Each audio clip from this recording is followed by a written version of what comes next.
huge advantage, so I should be penalized. Beautiful.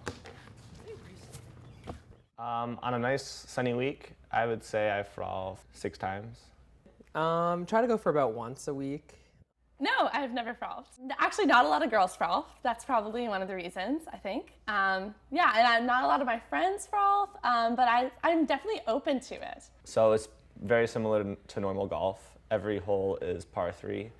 So if you get it in the hole in 3 shots, then you're even for the hole. If you shoot over, then you're plus a certain amount of strokes. If you shoot 2 or 1, then you're -1 or -2.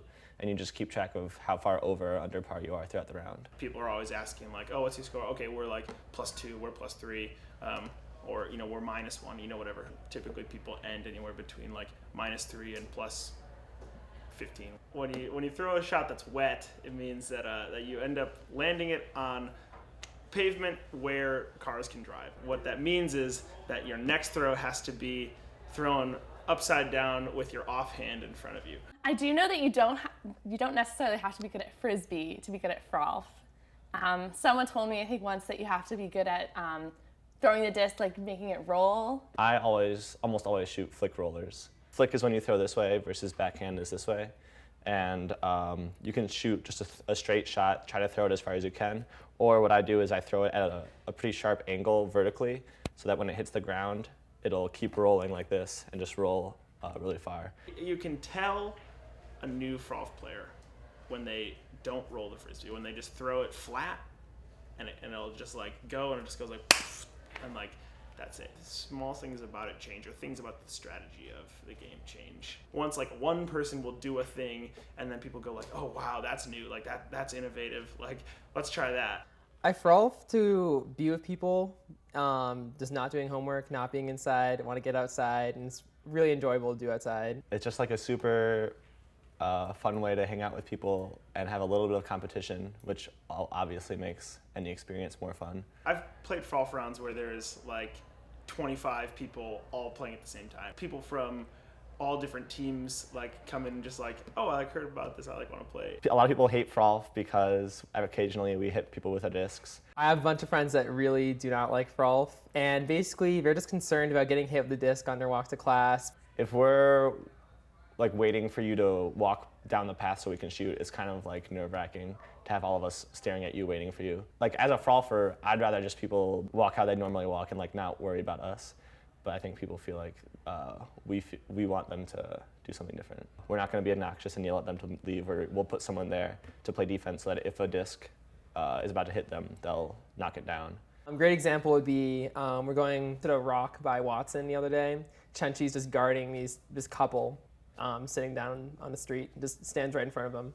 That's the precautions we take. Actually, I played around on the regular disc golf course. You have to buy a separate, set of like disc golf discs, which not everybody wants to do. Carleton's course, not only are a lot of the baskets broken or missing, but the way it's designed, you go back and forth across Lyman Lakes a couple times, and so it's a very foreboding course, particularly for new players. You want to start around at sales and you want to end at sales and you get a smoothie afterwards. I think my favorite hole right now is probably the mud hole.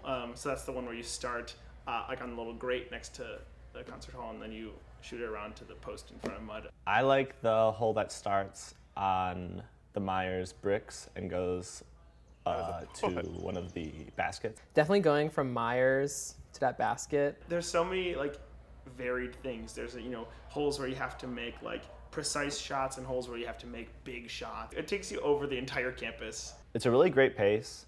Whenever I finish a round, I'm sort of like ready to be done with Frolf. It's not removed, we're not doing it on a field, so kind of like, you going around campus, seeing people you know. Just like a month ago, my dad came and I was giving him a tour, and the tour route that I gave him was the Frolf course, and so like I was pointing out like, okay, this would be the first hole. I've tried it in the water a couple times for sure. If it's warm enough, we'll go in and swim. I remember there was a kid in the fall who came and he had never frolfed before, and he's actually never frolfed since, but he threw a hole-in-one on the grill hole, and everyone went nuts. Like, you have so many people doing like really cool things and just having a lot of fun together. I think it's a big part of Carleton tradition that's been going on for a while. So over time, you just get to build up like these fun memories of like, you know, doing cool things and having fun. Oh, that was terrible. That was awful. I don't know. I think we might have to do a Yeah, reflip.